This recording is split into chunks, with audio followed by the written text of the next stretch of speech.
देवेश हैं, कह रहे हैं आचार्य जी, मुझे दिखाई पड़ रहा है कि सत्यवती के पिता का लालच एक भयानक युद्ध का बीज था।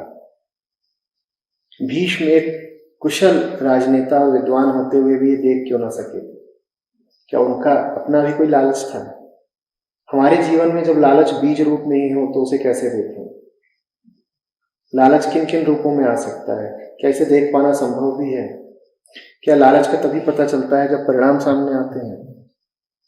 बहुत सारी बातें बोली। हाँ, भीष्म का अपना लालच था। भीष्म का लालच था कि उन्हें एक सुयोग्य पुत्र कहलाना था। उन्हें सत्य से ज्यादा पिता प्यारे थे। उन्होंने जो भी प्रतिज्ञा ली, किसकी खातिर ली? पिता के सुख की खातिर। और ये भी वो देख रहे हैं कि पिता इसलिए नहीं दुखी हैं कि पिता को शिव नहीं मिल रहे, कि राम नहीं मिल रहे। पिता दुखी इसलिए हैं क्योंकि उनको सुगंधित तन वाली सत्यवती नहीं मिल रही थी। अब पिता दुखी बैठे हैं कि पहली पत्नी भाग गई। पहली कौन थी? गंगा। पहली पत्नी भाग गई तो बड़ा अकेलापन लगता है। फिर गए तो वहां पर वो मछुआरन दिखी, सत्यवती। अब कहानी कहती है कि पहले उसे दुर्गंध आती थी, फिर ऋषि आए, ऋषि ने उसको कुछ वरदान दे दिया तो सुगंधित हो गई, उससे सुगंध की लपटें से निकलने लगी। ऐसी वो बात कुछ नहीं है। मछुआरन है तो शरीर से थोड़ी बास आना जाहिर सी बात है। फिर कोई ऋषि आए होंगे, कुछ जड़ी बूटी दे गए होंगे कि लगा लिया कर तो बदबू कम मारेगी। वो ऋषि जड़ी बूटी भी दे गए, साथ में एक बच्चा भी दे गए।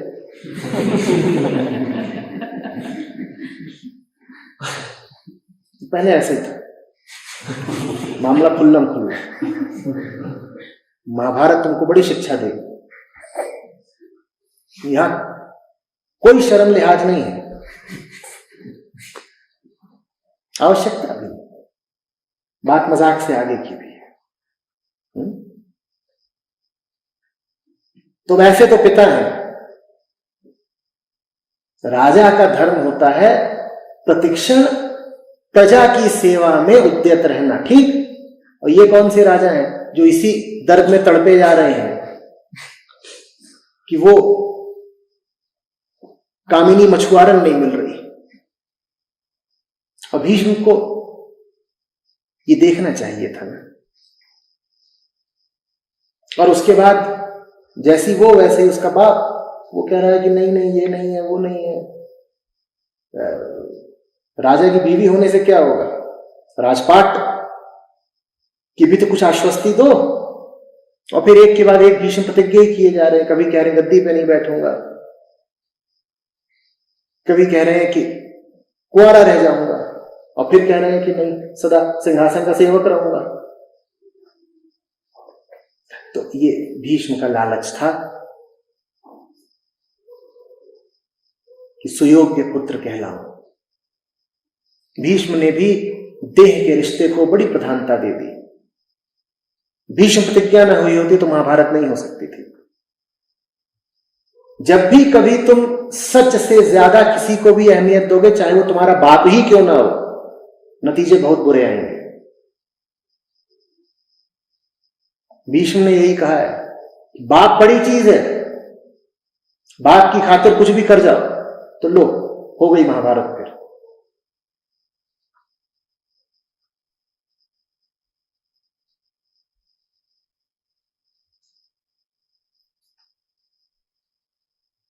और क्या कह रहे हैं? कह रहे हमारे जीवन में जब लालच बीज रूप में ही हो तो उसे कैसे पकड़ें? दिक्कत ये नहीं है देवेश कि बीज रूप में जब लालच होता है तो आप उसे पकड़ नहीं पाते। पकड़ तो लेते ही हैं, पर भरोसा बहुत होता है अपने आप पर कि हम इस बीज को अंकुरित नहीं होने देंगे। और भी भरोसा होता है कि बीज जब वृक्ष बनेगा तो हम में इतनी ताकत है कि उस वृक्ष को काट डालेंगे। ये भरोसा हटाइए, जरा सतर्क रहा करिए। बीज दिख तो जाते ही हैं, पकड़ में तो आ ही जाता है कि लालच कब उठ रहा है। मैं बताता हूं कैसे पकड़ में आ जाता है। दूसरों का लालच तो आप तुरंत पकड़ लेते हैं ना। दूसरा जरा सा भी लालच प्रदर्शित करे, आप पकड़ लेते हैं ना, आप कहते हैं देखो ये लालची हो रहा है।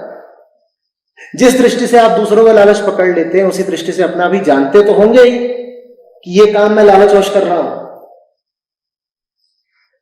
जानते हैं पर एक झूठा भरोसा है अपने ऊपर। आप कहते हैं थोड़ा सा लालच दिखा भी दिया तो क्या हो जाएगा, हमें बहुत दम है, लालच का अगर कुछ परिणाम आएगा तो उसको झेल लेंगे। ये अपने ऊपर से झूठा भरोसा हटाइए। जब भी दिखाई दे कि जरा सी भी गलती हो रही है, बिल्कुल चौंक जाइए, ठिठक जाइए, खड़े हो जाइए, डर जाइए, कहिए कि अनर्थ हो रहा है,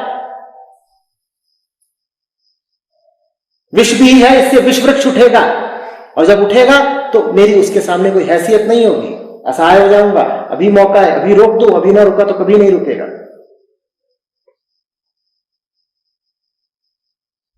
लालच किन किन रूपों में आ सकता है? जितने रूप होते हैं सब लालच के होते हैं। रूप माने लालच।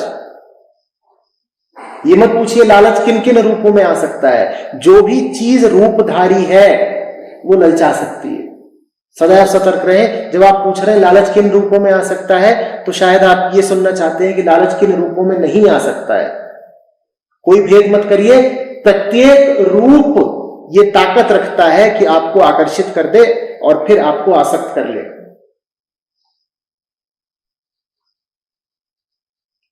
क्या इसे देख पाना संभव भी है? संभव ही नहीं है, लगातार हो भी रहा है। जगमीत का सवाल है पंजाब से, कह रहे हैं आचार्य जी प्रणाम,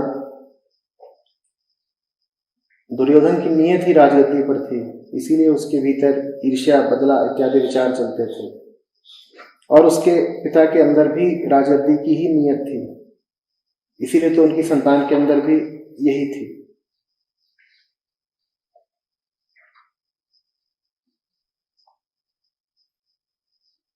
क्या नियत से नियत उत्पन्न होती है? संगत तो धृतराष्ट्र को भीष्म पितामह की भी मिली थी, फिर भी धृतराष्ट्र नहीं बदला।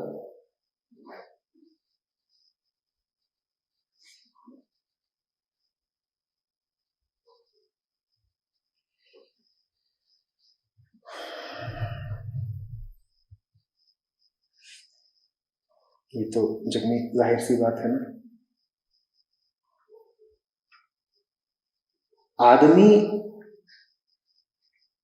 वास्तव में निरुद्देश्य होता है, और निरुद्देश्यता ही नियति है उसकी।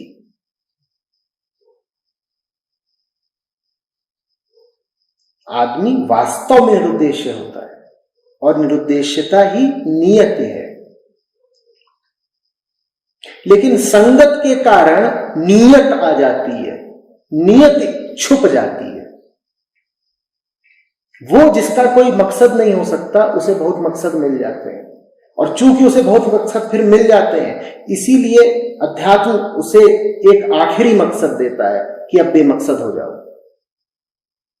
समझना, ये 3 चरण की बात है। शुद्धतम और आधारभूत बात यह है कि तुम बेमकसद हो, तुम निरुद्देश्य हो।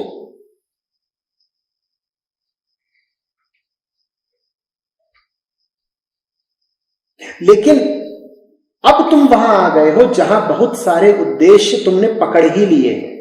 ये दूसरा चरण। प्रथम बात यह है कि तुम निरुद्देश्य हो, निरुद्देश्यता स्वभाव है, आत्मा को कहीं पहुंचना नहीं। दूसरा चरण ये कि अभी तुम जैसे हो गए हो, तुम्हारे सबके पास बहुत सारे उद्देश्य हैं, तो फिर इसलिए तीसरे चरण की जरूरत पड़ती है। और तीसरा चरण है अध्यात्म, जो कहता है कि अब इन सारे उद्देश्यों को तिरोहित करके तुम अपने मूल स्वभाव में वापस लौटो, मकसदों का झूठ देखो और पुनः बेमकसद हो जाओ।